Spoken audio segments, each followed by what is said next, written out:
일각에서는 또 이런 얘기도 있어요. 청와대 민정수석이 총장이라든가 대검 거치지 않고 직접 저 중앙지검하고 거래한다 이런 얘기도 있습니다. 우리 총장께서는 민정수석하고 통화하거나 그런 적 있습니까? 그게? 통화 내역까지 뭐 제가 구체적으로 통화를 하냐고 내용 뭐 인사라든지 네. 뭐 본인의 어떤 출장이라든지 이런 경우에는 뭐 통화하는 경우도 있습니다. 당시 김수남 검찰총장은 인사나 출장에 관해서는 통화한다고 했지만 이번 통화 시점을 보면 정말로 민감하게 칼이나를 겨눌 때 통화를 했던 것을 알 수 있는데 오늘 한겨레 신문에 공교롭게 만평 한 장이 보도되고 있습니다. 그런데 동아일보의 오늘 단독 기사 한겨레 만평이 궤를 같이 합니다. 만평 보시죠. 집으로 갔다는 거예요. 우병우 수석이. 김수남 검찰총장이 커튼을 치면서 정확히 말하면 창호지를 창문에 바르면서 미리 연락 좀 하고 오지 그랬어 라고 하니까 우병우 전 수석이 우리 사이에 무슨 하면서 또 황제 수사 때처럼 팔짱을 끼고 있습니다. 이 칼럼, 이 통화 시점이 참 오묘해요.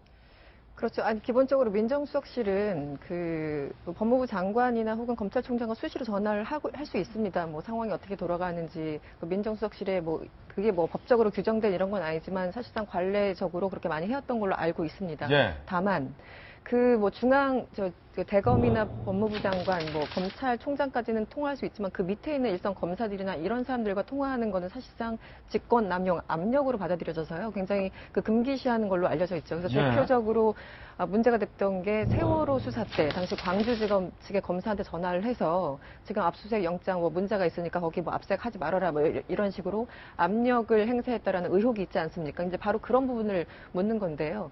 이 부분은 그래서 그렇다면은 김수남 총장하고 통화한 건데 뭐가 문제냐라고 얘기할 수 있겠지만 시점이 중요한 겁니다. 시점이 중요하다. 지금 말씀하신 것처럼 지금 이석수 감찰관이 당시에 그 엉뚱한 그 상황에서 옷을 벗었지 않습니까? 사실상 뭐 MBC 쪽에 보도가 나왔고 뭐 일간지 기자와 통화한 내용이 MBC에 보도가 된 걸 가지고 뭐 기밀을 유출했다 뭐 이런 식으로 해서 이석수 감찰관의 옷을 사실상 벗게 했는데요.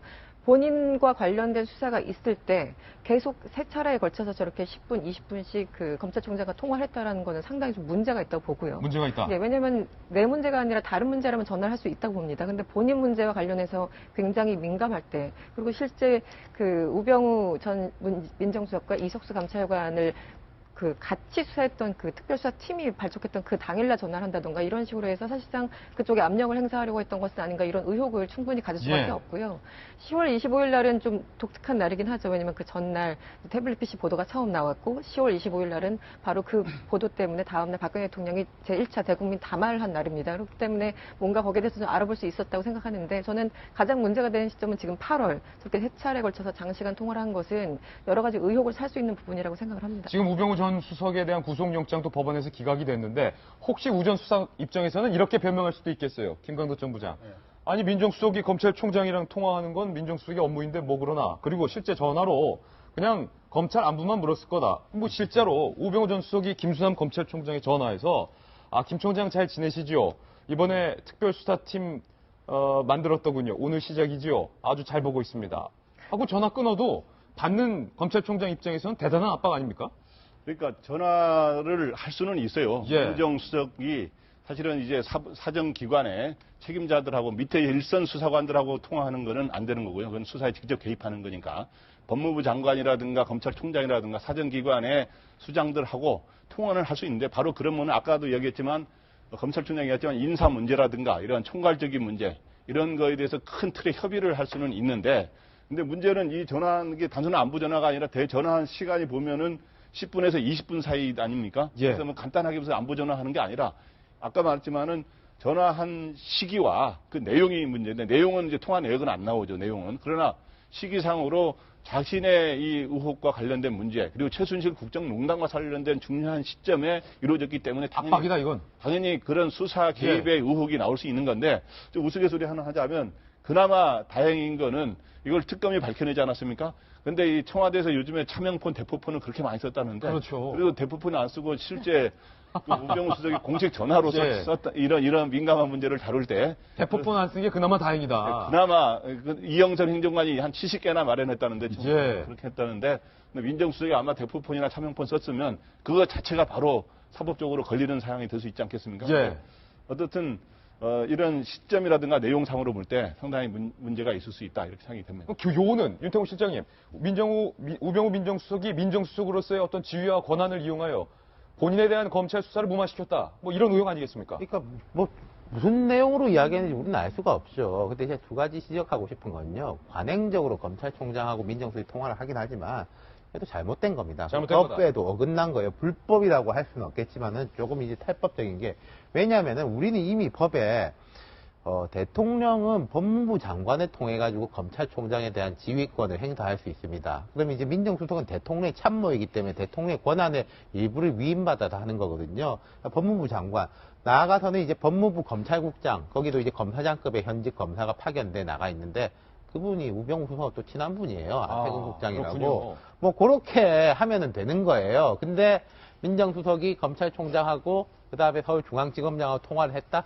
이 자체가 이제 맞지가 않고 그리고 아까 검찰총장 말씀으로는 인사나 출장 때 인사를 그러니까요. 왜 민정수석이 검찰총장하고 이야기를 합니까? 그건 애초에 말이 안 되는 거고 그것 자체가. 그리고 두 번째는 왜 지금 이 보도가 나왔냐? 저는 이게 더 재밌습니다. 예. 그러니까 특검에서는 우수석에 대해 가지고 모든 걸 검찰한테 넘겼어요. 그리고 이제 검찰에서 이야기가 나오는 게 그 특수본을 부활시켜 가지고 한다. 특수본이 이제 이영렬 서울중앙지검장이었죠. 꽤 그때 평가가 좋았습니다. 윤갑근 그 특수팀하고는 달리 이 사람들한테 말하자면 이게 은근한 압박과 예방주사를 낳는 거 아니겠습니까? 특검이 검찰한테 예방주사 놓은 거다. 그렇죠. 너네 뭐, 그때처럼 너네 이런 거 배신해봐. 있지 않았냐라고 예. 우리는 알고 있다.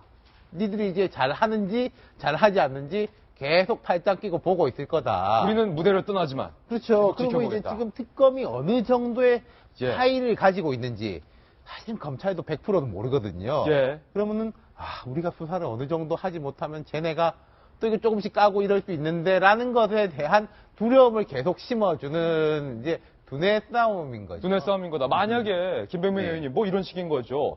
검찰로 지금 다 넘어갔는데 검찰이 지난번처럼 수사를 어영부영하고 우병우 전 수석 자택 압수수색할 때도 그냥 집들이식으로 갔다 온다면 이규철 특검보가 뭐 저나 아니면 다른 검찰 출입기자, 특검 출입기자 만나서 김 기자 내가 보니까 그때 우병우 전 수석하고 이영렬 지검장이랑 통화하던데 그거 알고 있어? 특검에서 이런 식으로 그냥 툭툭 나올 수도 있다는 거예요. 그 특검이 저는 여론전에 참 능하다라는 예. 생각이 들어요. 윤 시장님 말씀에 100% 동의하면서 한 가지 추가하고 싶은 내용은 뭐냐면요.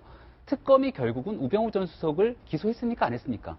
구속영장을 청구했는데 구속영장 기각당했잖아요. 예. 그리고 나서 불구속으로라도 기소를 할 수 있는 부분인데 기소하지 않고 그 공을 검찰로 넘긴 겁니다. 네. 그러니까 일각세간의 사람들이 이제 비판하기로는 야, 이 특검이 결국은 검찰에서 파견 검사 20명과 결국은 다 한 집안 식구들인데 결국 이 최순실 국정농단 사건의 한 축인 검찰을 갖다가 들쑤시고 법무부를 조사해야 되는데 이거 부담스러워갖고 우병우 전 수석 손도 안 댄 거 아니야라는 예. 여론이 있었거든요. 그러니까 박영수 특검의 오게티는 결국은 우병우 전 수석과 검찰에 대한 수사가 미진했던 부분이다라고 얘기를 하고 있는데 거기에 반전의 카드를 던진 겁니다. 우리가 안 한 게 아니라 털어봤다. 실제 했다라는 거예요. 털어갖고 내용도 보고 예. 이렇게 했는데 이것들에 대해서 마지막 마무리에 대한 부분들은 시간이 부족하기 때문에 검찰로 공을 확 넘겨버린 겁니다.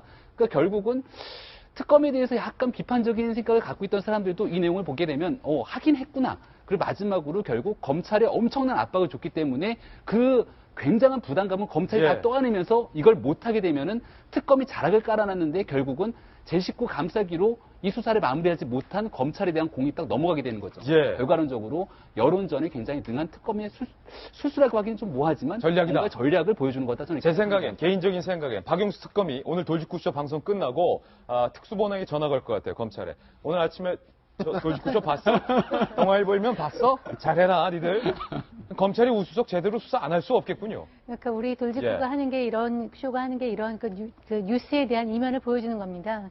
왜 그 특검이 이런 걸 했느냐? 이 검찰에 대한 압박이죠. 박근혜 정부, 그러니까 특검 연장을 거부한 황교안 그 지금 권한대행 정부에 대한 마지막 특검의 한 방입니다. 우리 이렇게 가지고 있는데 너네 똑바로 해 예. 하는 것인데요. 제가 이제 지금 흥미롭게 본 거는 이렇게 아까 태블릿 PC가 나왔을 때, 그 다음에 특검 이석수 특보에 대한 통화 내용이 이제 MBC로 이제 흘러갔을 때, 그 다음에 가족회사 정강에 대한 어떤 압수수색이 다가왔을 때 이제 통화한 걸로 나오지 않습니까?